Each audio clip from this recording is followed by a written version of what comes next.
खबर राजस्थान के 15 गांव में बेटियों बहुओं पर स्मार्टफोन बैन। बच्चों की आंखें बचाने की दलील, संविधान और महिला अधिकारों पर बड़ा सवाल। राजस्थान के जालौर जिले से एक बार फिर ऐसा सामुदायिक फरमान सामने आया है जिसने महिला स्वतंत्रता, संवैधानिक अधिकारों और आधुनिक समाज की दिशा पर गंभीर बहस छेड़ दी है। जिले के पट्टी क्षेत्र के 15 गांव में एक स्थानीय सामुदायिक संगठन ने बेटियों और बहुओं द्वारा स्मार्टफोन के इस्तेमाल पर पूर्ण प्रतिबंध लगाने का फैसला किया है। यह आदेश 26 जनवरी से लागू किया जाएगा, यानी उसी दिन जब देश संविधान और मौलिक अधिकारों का उत्सव मनाता है। क्या है पूरा फरमान?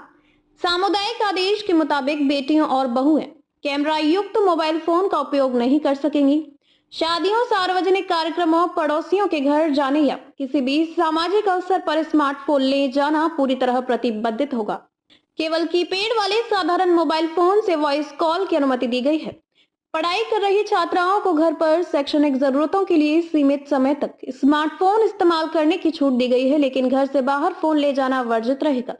ये निर्णय पिछले रविवार को गाजीपुर गांव में सुधम माता पट्टी के चौधरी समुदाय की बैठक में लिया गया, जिसकी अध्यक्षता समुदाय के अध्यक्ष सुजना राम चौधरी ने की।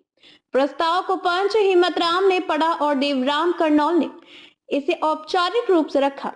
प्रतिबंध के पीछे दी गई दलील, समुदाय के अध्यक्ष सुजना राम चौधरी का कहना है कि महिलाओं द्वारा स्मार्टफोन के अत्यधिक उपयोग के कारण छोटे बच्चों को लंबे समय तक स्क्रीन देखने की आदत लग रही है, जिससे उनकी आंखों की रोशनी पर बुरा असर पड़ सकता है। उनका दावा है कि इसी चिंता के चलते ये फैसला समाज और बच्चों के भविष्य को ध्यान में रखकर लिया गया है। किन गाँव में लागू होगा आदेश? ये फरमान जालौर जिले के पट्टी क्षेत्र के इन गांव में लागू होगा। गाजीपुर पावली, कालरा, मनोजियावास, राजिकावास, दातलावास, राजपुरा, कोड़ी, सिद्रोड़ी, आलरी, रोपसी, खांदेवल, सवीधर, भीनमाल के हतमी की ढानी और खानपुर। महिला अधिकारों पर सीधा हमला। महिला अधिकार कार्यकर्ताओं और सामाजिक संगठनों का मानना है कि यह फैसला लैंगिक भेदभाव को बढ़ा देता है, महिलाओं की व्यक्तिगत स्वतंत्रता और सूचना के अधिकार का उल्लंघन है। शिक्षा, डिजिटल साक्षरता और आपातकालीन संचार पर प्रतिकूल प्रभाव डाल सकता है। संविधान के अनुच्छेद 14 समानता का अधिकार, अनुच्छेद 19 सभी व्यक्ति की स्वतंत्रता और अनुच्छेद 21 जीवन और व्यक्तिगत स्वतंत्रता के तहत ऐसे सामुदायिक फरमानों की कोई कानूनी वैधता नहीं मानी जाती। पहले भी जालौर में आए हैं ऐसे फरमान। ये पहला मौका नहीं है जब जालौर में जातीय सामुदायिक पंचायतों ने विवादास्पद आदेश जारी किए हों। पिछले साल एक प्रेम विवाह के बाद 2 परिवारों के सामाजिक बहिष्कार का आदेश दिया गया था और समुदाय में वापसी के लिए 12 लाख रुपए जुर्माने की घोषणा की गई थी। मामला पुलिस तक पहुंचा, जिसके बाद हस्तक्षेप हुआ और आंशिक समझौता कराया गया।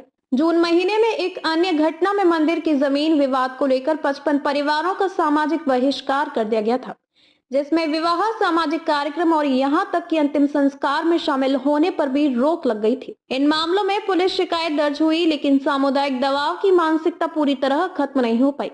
कानूनी जानकार क्या कहते हैं? कानूनी विशेषज्ञों का कहना है कि कोई भी जाति, पंचायत या सामुदायिक संगठन नागरिकों के मौलिक अधिकार सीमित नहीं कर सकता। ऐसे आदेश गैर कानूनी हैं और इनके पालन के लिए किसी को मजबूर नहीं किया जा सकता है। यदि किसी महिला पर दबाव, धमकी या दंड लगाया जाता है तो ये आपराधिक कृत्य की श्रेणी में आ सकता है। बड़ा सवाल। डिजिटल इंडिया के दौर में जब सरकार बेटियों को ऑनलाइन शिक्षा, डिजिटल सेवाओं और सशक्तिकरण से जोड़ने की बात कर रही है, तब क्या ऐसे फरमान समाज को पीछे नहीं धकेल रहे? क्या बच्चों की चिंता की आड़ में महिलाओं की आजादी पर अंकुश लगाना जायज है? और सबसे अहम, क्या कानून इन सामाजिक आदेशों पर सख्ती से कार्रवाई करेगा? ये मामला अब सिर्फ एक समुदाय का नहीं बल्कि संविधान बनाम सामंती सोच की बड़ी बहस बन चुका है।